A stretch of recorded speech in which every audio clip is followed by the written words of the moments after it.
Baik saudara, seterusnya untuk perkembangan berita semasa di Pahang, kita langsung ke studio mini di sana bersama rakan penyampai Atira Haswah. Silakan Atira. Terima kasih. Hampir 500 penduduk yang berlindung di 8 pusat pemindahan sementara PPS di daerah Raub dibenarkan pulang ke kediaman masing-masing. Ia berikutan keadaan banjir di kawasan itu pulih sepenuhnya. Laporan penuh situasi semasa di Raub terus bersama wartawan Jasmi Faisal Muda. Jasmi.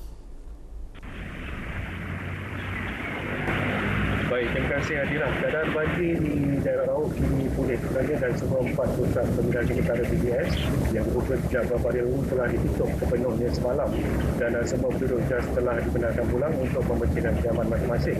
Dan namun mereka juga diminta berwaspada setiap kali sekiranya berlaku hujan lebat besar serta peningkatan barasan sungai yang boleh mengakibatkan banjir kerana rata-rata penduduk tinggal di dekat sungai. Baik, seketika bersama saya Adundong yang juga Expo Komunikasi dan Multimedia, Media Sukan dan Badan Bukan Kerajaan Negeri bagi Muhammad Rahman. Mungkin YB boleh kongsikan keadaan semasa banjir di kawasan Dong. Baik, Assalamualaikum warahmatullahi wabarakatuh.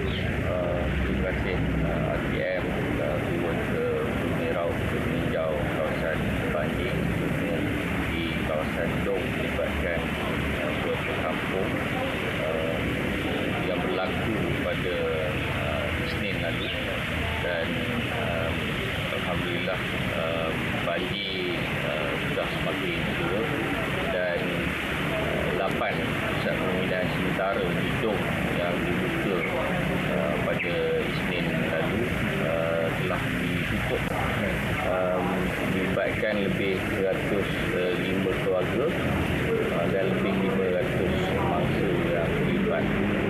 Saya berkesempatan meninjau ke semua pusat pemindahan sementara ada di kampung-kampung tertentu yang bilangan keluarganya agak ramai tadi.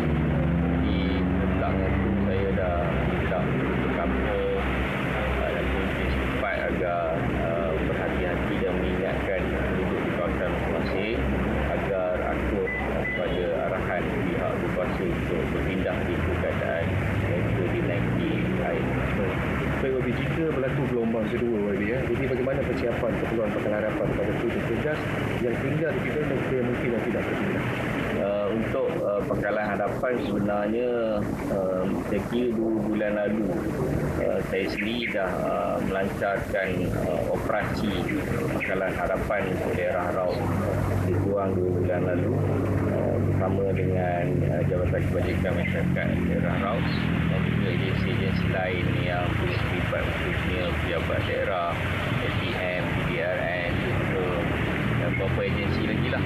Dan alhamdulillah Pangkalan Hadapan ini dilengkapi dengan makanan keperluan yang mencukupi, di mana bulan lalu telah kita hantar ke setiap Pangkalan Hadapan ini makanan-makanan yang diperlukan ketika musim banjir ini. Baik, terima kasih YB atas proses yang telah menunjukkan. Baik, saya kira itu saja perkembangan semasa keadaan banjir di Raub. Jadi kembali bersama Atira Haswah di studio. Terima kasih. 2 kematian akibat banjir direkodkan di Pahang dalam tempoh monsun timur laut yang bermula sejak awal November lalu. Justru Pengarah Jabatan Bomba dan Penyelamat Malaysia JBPM Pahang, Datuk Wan Muhammad Zaidi Wan Issa menasihatkan masyarakat untuk lebih berhati-hati dan sebaiknya tidak melakukan sebarang aktiviti air ketika ini. Adalah dinasihatkan keadaan apabila berlakunya banjir, hujan yang berterusan, ini akan menyebabkan aliran sungai ataupun longkang sekalipun akan dipenuhi air, aliran dia akan menjadi begitu tinggi ataupun begitu laju. Jadi adalah dinasihatkan kepada semua masyarakat supaya lebih berhati-hati ataupun kalau boleh elakkan terus aktiviti di air. Bagi ibu bapa pula dan juga kanak-kanak, cubalah kita kawalkan anak-anak kita, terutama yang tidak boleh berenang dan sebagainya, mengelak daripada bermain di tepi longkang atau di kawasan-kawasan saliran-saliran air. Kes pertama melibatkan kematian kanak-kanak lelaki berusia 5 tahun, Rizna Madina Jamaluddin yang dilaporkan lemas selepas dipercayai terjatuh ketika memancing bersama 3 lagi adik-beradiknya. Kejadian berlaku berhampiran kediaman mereka di Rompin 11 Disember lalu. 5 hari berselang, remaja lelaki Muhammad Amirul Haikal Cijapa 14 tahun maut ketika mandi-manda bersama 6 lagi rakannya di kawasan tali air di Kuantan. Sementara itu, 1,800 anggota termasuk bomba sukarela dipersiap dan sedia diatur gerak sepanjang MTL kali ini, malah pemantauan berterusan telah dilakukan sebelum MTL bermula. Rondaan juga dijalankan di 763 kawasan hotspot banjir di Pahang seperti mana yang diumumkan Jabatan Pengairan dan Saliran.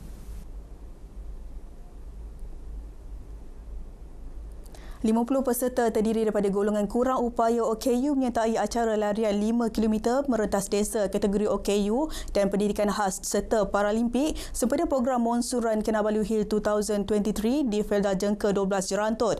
Program Anjuran Persatuan Rekreasi dan Kebudayaan AD21 Jengka Pahang itu melibatkan 330 peserta. Pengarah program Syarul Effendi Ismail yang juga pengerusi Persatuan Rekreasi dan Kebudayaan AD21 Jengka Pahang berkata, inisiatif ini bagi mengeratkan silaturahim dalam kalangan penduduk sekaligus dapat mempromosi gaya hidup sihat.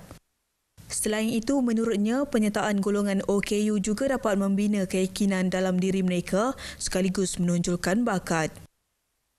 Bila potensi mereka dari bidang sukan ni dah dicungkil bakat mereka, kita nampak sebenarnya OKU ni bukan satu sisi saja mereka kurang upaya, tapi sebenarnya mereka ada kelebihan di sisi yang lain dan sebenarnya mereka sama macam masyarakat yang sekeliling, kehidupan mereka sepatutnya sama. Mereka tak boleh terhimpit dengan kurang upaya tu saja. Tapi mereka sebenarnya boleh menunjukkan bakat bila ada kategori open, terbuka dan beri peluang lah kepada golongan yang kurang upaya ni. 4 kategori dipertandingkan dalam program ini. Kejayaan pelaksanaannya melibatkan 80 sukarelawan dalam kalangan belia dan warga emas Felda Jengka 12. Selain itu, turut melibatkan kerjasama pelbagai agensi kerajaan, antaranya Kementerian Belia Sukan Negeri serta Pejabat Pendidikan Maran. Jelasnya, pelbagai aktiviti dianjurkan pihaknya pada setiap hujung tahun melibatkan penduduk setempat dan luar dari Pahang bermula 2018. Sekian berita dari Pahang, dari sungai ke segara, Palestin pasti merdeka. Assalamualaikum dan salam Malaysia Madani.